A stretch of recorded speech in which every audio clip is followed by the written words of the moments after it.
Y le damos la bienvenida al ministro de Relaciones Exteriores, Luis Almagro. ¿Cómo anda? ¿Cómo está? ¿Cómo estás, Ana? ¿Cansado? Algo por el estilo, pero no tenés tiempo de cansarte mucho. Tenés que retomar enseguida bastante rápido y tenemos una agenda internacional que es muy dinámica con muchísimas cosas.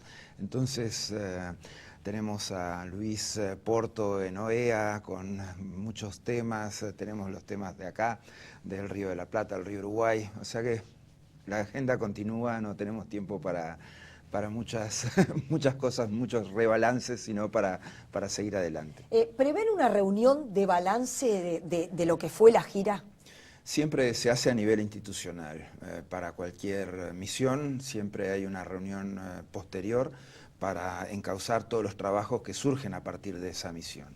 Entonces quedan siempre deberes pendientes y por lo tanto en este caso también lo tenemos que hacer, sin perjuicio de que los tiempos son un poco diferentes, porque hay gente que solamente hizo China, hay gente que hizo hasta el Banco Santander, o sea que vamos a ir agarrando la dinámica de cada uno, cómo ha vuelto, y encauzar todas las gestiones que quedan pendientes. En el caso de cuando salían del Uruguay se señalaba, bueno, para el Uruguay la revitalización del ferrocarril, el puerto de aguas profundas son dos proyectos clave. Uruguay necesita inversión. Pero usted también ha señalado, bueno, hay que presentar un proyecto, porque bueno, muchas veces uno dice, pide plata, pero ¿para qué esa plata? Uruguay todavía no tiene un proyecto elaborado para presentarle, por ejemplo, a los inversores chinos. Están diseñadas las bases fundamentales del proyecto, están diseñados muchos aspectos técnicos del proyecto y se han pensado algunas variables de financiación. Tenemos que cerrar los aspectos técnicos, los aspectos financieros, conjuntar los mismos en una dinámica única y a partir de ahí presentar un proyecto concreto en el cual digan sí, aquí está la plata para eso. Eso es en definitiva lo que está faltando y hay que hacerlo con una dinámica también pensando en cuáles son las mejores perspectivas de asociación con los diferentes países que pueden tener un interés en participar, porque ahí está también Brasil, ahí está también la gente, los españoles y los chinos con su Banco de Desarrollo detrás y con empresas que concretamente están muy interesadas en ya empezar a trabajar. ¿Quiere decir que podría concretarse este año todo eso? Sí. ¿Cómo sería como el procedimiento? Yo digo que en 45 días, 60 días, este proyecto tendría que estar cerrado completamente y obviamente estas variables presentadas ya a Brasil, a China y a otros potenciales asociados y en función de eso, digamos, cerrar esa fase y ya empezar a discutir los términos de asociación que en el futuro pondrán en ejecución el proyecto. Sí, ayer se conocía que el presidente José Mujica, cuando estuvo reunido con el presidente del gobierno del País Vasco, se le hizo un planteo para colaborar con la paz en ese lugar, que esto se trasladó al Papa Francisco. ¿Cómo fue el tema que ayer se conoció a través del semanario Búsqueda? Fue un planteo genérico, o sea, el presidente Mujica había hablado que iba a hacer un planteo al Papa Francisco respecto a cómo encarar los trabajos de la paz en Colombia, dado que es un país muy católico y que la Iglesia puede tener una trascendencia a nivel social, a nivel de bases, a nivel de las personas, de las comunidades, para facilitar aspectos vinculados a la paz. El Arlendakari le pidió al presidente Mujica que hiciera la misma gestión prácticamente respecto al País Vasco. ¿Y qué respuesta encontró del Papa Francisco? ¿Tiene idea? La Iglesia está dispuesta a colaborar. No quiere decir que la Iglesia vaya a hacer ninguna mediación o algo por el estilo, pero sí la Iglesia dio una respuesta favorable en el sentido de que tienen llegadas a comunidades, tienen llegada a bases, a grupos de personas, y que eso, en definitiva, es un instrumento fundamental a la hora de generar corrientes positivas para ese proceso de paz. ¿Es así que Uruguay estaría de acuerdo que sea el presidente de Colombia posible candidato al Premio Nobel de la Paz. ¿Estaría a favor de esa candidatura? Sí, el presidente es muy favorable a la candidatura del presidente Santos. Él ha apoyado en todas las dinámicas que ha podido el proceso de paz en Colombia y estas negociaciones. Y por lo tanto va a poner su firma abajo entre los demás expresidentes que desean o sugieren el nombre del presidente Santos como candidato al Premio Nobel de la Paz. También el presidente Mujica va a estar como candidato. Sí. Tuvo mucha repercusión internacional, lo veíamos a través de los medios de comunicación españoles, la televisión española, el país de Madrid. ¿Cómo ves esa proyección del presidente de la República en lo personal, verdad?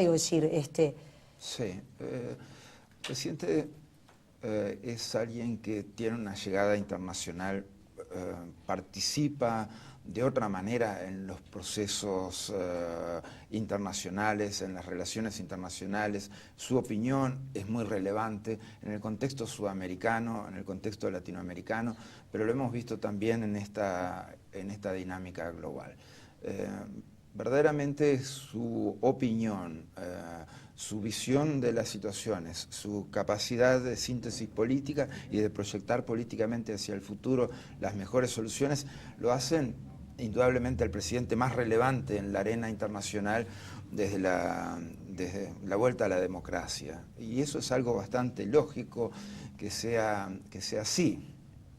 El presidente ha consolidado una visión política nueva y por eso esa candidatura al Premio Nobel de la Paz también tiene que ver con esta imagen libertaria, con esta imagen de respeto a los derechos humanos, con esta imagen de justicia social que trasciende a muchos aspectos de la vida de las personas. O sea, tiene un discurso que resuelve aspectos institucionales de gobierno, resuelve aspectos de negociaciones entre países, pero que también van a la profundidad de lo que siente y quiere cada persona de sus gobernantes y de solución para los problemas que tiene. Mientras ustedes estaban en China, en España, el vicepresidente de la República participó de la reunión en Colombia de la alianza, de los países de la Alianza del Pacífico. ¿Cuál es la posición del gobierno uruguayo? Porque da la impresión que se vuelve de alguna manera como a reeditar la vieja polémica del TLC del año 2006. Dentro del gobierno, quienes están a favor de que Uruguay sea miembro pleno de esa Alianza del Pacífico y quienes consideran, hoy por ejemplo hay declaraciones del embajador itinerante, Quinto Lucas, que consideran esta alianza una alianza negativa, muy parecida a los TLC que impulsa Estados Unidos. Para empezar, las opiniones de Quinto Lucas fueron absolutamente personales y en ese sentido va a ser observado, ¿no? No puede salir del contexto institucional del que forma parte. Segundo,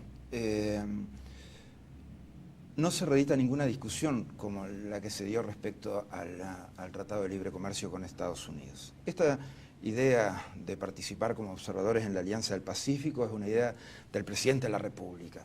Y él lo planteó en el sentido de no quedar descolgado de ningún proceso de integración en Latinoamérica, que Uruguay y el Mercosur tienen que participar de todos los procesos de integración en Latinoamérica.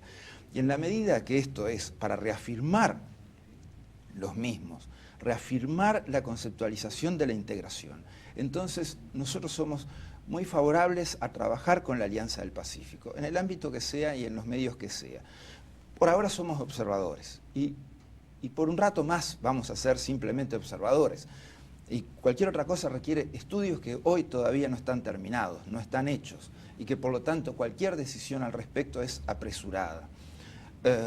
Como también formamos parte del ALBA, somos invitados permanentes al ALBA, en un contexto de equilibrio, de balance en las cosas que hacemos y en nuestra participación en los diferentes procesos de integración latinoamericanos. Nosotros sumamos, no restamos. Y por lo tanto, si alguien descabelladamente piensa que esto puede ser un trampolín para ir más a acercarse con Estados Unidos, definitivamente no cuenten con nosotros. No vamos a estar ahí. Uruguay no va a estar ahí. Vamos a estar, sí, en aquello que significa fortalecer cualquier dinámica de integración latinoamericana. Y por ahora vamos a seguir participando como observadores, porque los estudios que hemos hecho hasta ahora nos permiten eso simplemente, participar como observadores. Para dar pasos que van más allá, se requieren cosas que todavía hoy no tenemos. Y no tenemos, por ejemplo, el intercambio, o sea, las exportaciones a todos los países de la Alianza del Pacífico juntos, son prácticamente iguales, en bienes, son prácticamente iguales a las que exportamos a Argentina. O sea, estamos con 4 países, una dinámica de exportación, lo mismo que con un país con el que decimos que tenemos problemas, además, todos los días. Y si agregamos la cuenta de servicios, ya las exportaciones argentinas son muy superiores a las de todos los países de la Alianza del Pacífico. Entonces, ¿qué es lo que cuando uno construye integración quiere? Entre otras cosas, quiere fortalecer el intercambio con esos países. Nosotros, a partir de construcción Mercosur, ¿qué hemos hecho? El intercambio con el Mercosur está ahí. De los 4 principales socios comerciales del país, 3 son socios del Mercosur. Argentina es uno de los socios principales también comerciales. Entonces, con los países de la Alianza del Pacífico no quiere decir que no estemos trabajando, ya estamos trabajando. Con Chile tenemos desgravación arancelaria cero prácticamente en todo. Con México tenemos ya un tratado de libre comercio. Con Colombia y con Perú tenemos acuerdos de complementación económica que estamos profundizando. O sea, pero todavía a partir de eso tenemos que construir todavía mucho más intercambio para pensar en cualquier otra cosa. Pero una dinámica de integración latinoamericana, no con ninguna otra lógica, porque eso es absolutamente inviable. Respecto al Mercosur, ¿Uruguay va a hacer algún tipo de planteo para flexibilizar, en definitiva, la posibilidad ya no que se negocie en bloque, porque ha dado la pauta al Mercosur, que ha fracasado? Hace 15 años que negocia con la Unión Europea, fracaso. Hace mucho que negocia con Estados Unidos, todavía no hay un acuerdo en bloque. ¿Uruguay va a pedir flexibilizar? No, hay una cosa. La dinámica de la negociación con la Unión Europea, que era la más difícil de todas para el Mercosur, porque es uno de los mecanismos más refinados de protección agrícola contra el principal productor de alimentos del mundo. O sea, era una negociación a priori muy compleja. Bueno, hemos avanzado en este tiempo y estamos en condiciones probablemente a fines de este año, el último trimestre de este año, de hacer un intercambio de ofertas. Algo que no pasaba desde el 2004. Eso es un avance notorio. Vamos a ver a partir de ese intercambio de ofertas si estamos muy lejos en nuestras ofertas o si estamos cerca. Si estamos cerca, ese proceso final de negociación va a ser relativamente breve. Si estamos muy lejos, ese proceso final de negociación va a ser largo, muy largo. Por lo tanto, esa es la única variable de negociación. Después el Mercosur tiene tratados comerciales con Israel y con Egipto, aparte de otros acuerdos comerciales, pero sin la profundidad de los que mencionaba con África del Sur y con India. Tiene sobre la mesa la posibilidad de una negociación con China, a partir de la declaración conjunta que firmara el premier Wen Jiabao con los presidentes del Mercosur. Nosotros queremos darle un estímulo a eso, porque de cualquier manera China es el principal socio comercial para todos los países del Mercosur por separado. Por lo tanto, tendríamos que tener una estrategia de cómo mejor asociarnos con China en el futuro. Y esto implica trabajar Unión Europea, Estados Unidos y China, los principales mercados mundiales. ¿Qué es lo que puede pasar en el Mercosur? Yo creo que es improcedente pensar en ir por romper el Mercosur o por fracturarlo. Yo creo que eso es una lógica en la que nadie puede pensar. Pero sí, el Mercosur tiene que tener en cuenta algunas otras cosas como geometrías variables o como velocidades diferentes. ¿Por qué? Porque nosotros no podemos empujar a los que quieren ir más lento, ni los que quieren ir más lento pueden enganchar a los que quieren ir más rápido. Entonces, tenemos que encontrar una manera de que todo el mundo salga beneficiado de esto. Y este esquema solamente puede ser a partir de generar velocidades diferentes en las negociaciones.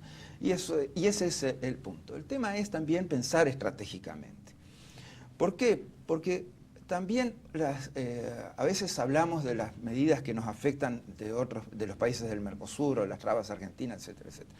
Pero también las medidas, las políticas europeas en este último tiempo, de la crisis de 2008-2009 en adelante, nos han afectado mucho.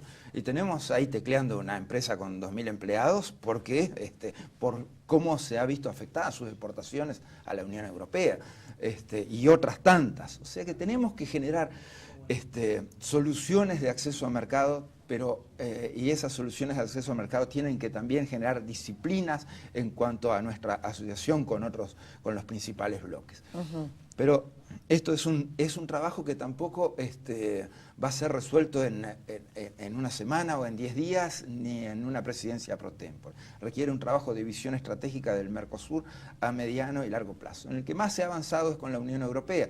Por lo tanto, bueno, vamos a concentrar un poco las baterías a ver si podemos cerrar esto. Si el Mercosur cierra esto, verdaderamente cambia la lógica. Una lógica que ya hemos cambiado porque cuando empezamos nuestra gestión, en ese momento estaban paralizadas las negociaciones con la Unión Europea, no teníamos ninguna declaración de ver cómo profundizábamos el comercio con China y teníamos trancado cualquier otra perspectiva de negociación. Hoy tenemos una cola de países que quieren negociar con el Mercosur. Hoy tenemos a Corea del Sur que quiere negociar con el Mercosur, EFTA que quiere negociar con el Mercosur. Bueno, Suiza por separado también estaría interesado en negociar con el Mercosur. Rusia está interesada en negociar con el Mercosur. Entonces, hay perspectivas buenas. Sí. Pero respecto, usted decía, bueno, muchos países, pero Argentina es en definitiva dentro de los países del Mercosur el que más pone trabas para obtener acuerdos comerciales. ¿No es esa también parte del debate que han tenido la propia Dilma Rousseff, presidenta de Brasil, con Cristina Fernández la última vez que se encontraron? Es decir, que Argentina es una economía hoy bastante cerrada. Entonces, Argentina es, como de alguna manera, como la piedra en el zapato del Mercosur. Mire, esto siempre fue alternativo. Lo único que tengo claro es que Uruguay siempre ha sido, desde antes del 2004, durante todo el 2004 al 2010, el que quiso reabrir las negociaciones y el que siempre ha empujado linealmente para adelante estas negociaciones. Después los otros se han alternado respecto a quién pone más dificultades para ir a la negociación. Hoy lo que tenemos es que Argentina, en la última reunión con la Unión Europea, apoyó la posibilidad de este intercambio de ofertas a fines de este año. Brasil apoya este intercambio de ofertas a fines de este año y Venezuela ha tenido también una posición muy constructiva respecto al mismo. Entonces, bueno, vamos a trabajar en esta línea, vamos a definir estas premisas y vamos a ir para adelante a ver si en definitiva somos todos consecuentes con lo que firmamos en ese comunicado. ¿Está cerca una reunión entre el presidente José Mujica y el presidente de Estados Unidos, Barack Obama? Es algo que está de manera prioritaria en la agenda, pero que no tiene fecha todavía. ¿Se puede decir que la apuesta fuerte que tiene ahora Uruguay es este importante acuerdo con Brasil, en particular, que vendría a ser como el sueño del Mercosur? No sé si está bien expresado así, porque bueno, si se concreta el acuerdo con Brasil, es efectivamente lo que ha planteado desde su inicio el Mercosur. Es la mejor manera de perfeccionar el funcionamiento del Mercosur y de poder concretar un mercado ampliado. Ha funcionado bien, el primer acuerdo tuvo que ver con libre circulación de bienes y servicios. Esto se ha venido reglamentando con avances importantes. Y es un trabajo que a nosotros nos garantizaría la posibilidad de atraer inversiones, pero a la vez de garantizar nuestro flujo de exportaciones a Brasil. Con una política de apertura que tiene que tener en cuenta las asimetrías entre los dos países, pero que significa una de las construcciones más importantes desde el punto de vista comercial que ha hecho jamás el país. Respecto volviendo al tema de China, ¿hay interés en empresas chinas en trabajar en el tema dragado del Martín García?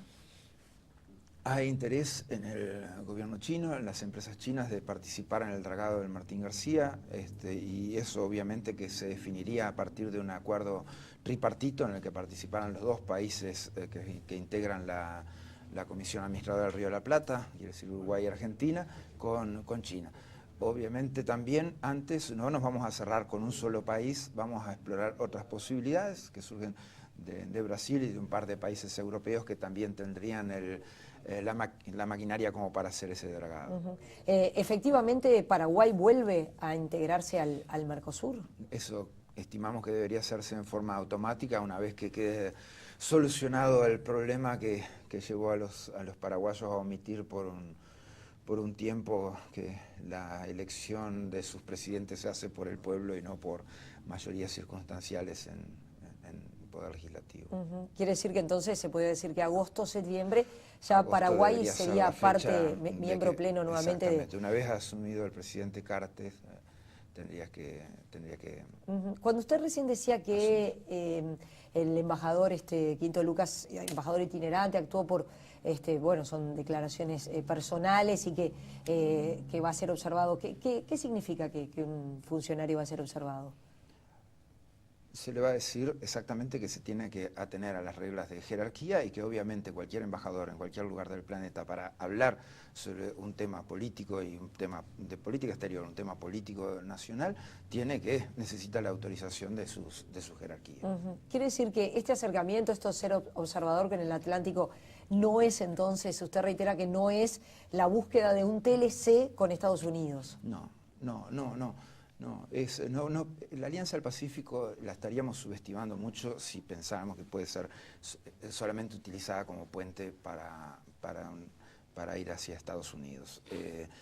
Definitivamente no, pero sí tampoco vamos a regalar esa cancha, sí, vamos a trabajar con ellos, sí tenemos que estar enganchados y saber qué es lo que están haciendo ellos, porque están construyendo cosas importantes y la están construyendo acá en Latinoamérica. Y eso no nos puede ser ajeno, como no nos es ajeno las realidades que surgen a partir del proceso del ALBA. Hay una lógica de dobles membresías en todo el continente. Muchos países tienen dobles membresías o triples, o sea, Venezuela es miembro del Mercosur y del ALBA, Ecuador es miembro del ALBA y de la CAN, Perú es miembro de la CAN y de la Alianza del Pacífico. Hay un esquema en que se están cruzando los diferentes procesos de integración. Y hemos tenido reuniones al respecto. Tuvimos una reunión en Santiago entre las presidencias pro tempore de cada uno de estos procesos de integración. Estuvo ahí también el secretario general de ALADI, estuvo la Secretaría General de la UNASUR, para ver cómo se encuentra la coherencia entre todos estos. Por ahora, estas dobles membresías no demuestran incoherencia, no son mecanismos contradictorios entre sí.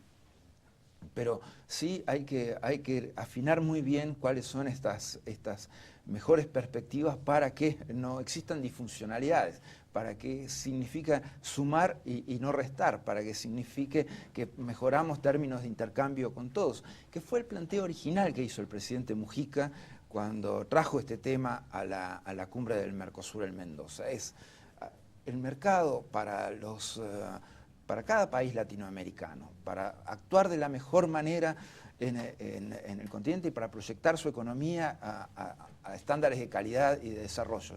Tiene que ver con la región, con toda la región. Es ahí donde exportamos educación, valor agregado, donde incorporamos tecnología. Y son mercados que no pueden ser regalados, no pueden entrar en una lógica diferente ni pueden ser ideologizados. Tienen que formar parte de una proyección, de un norte único que es la Unión Latinoamericana. Almagro, gracias por haber venido. Volvemos a conversar en cualquier momento. Un gusto recibirlo esta mañana. Gracias. Hacemos una pausa, ya seguimos.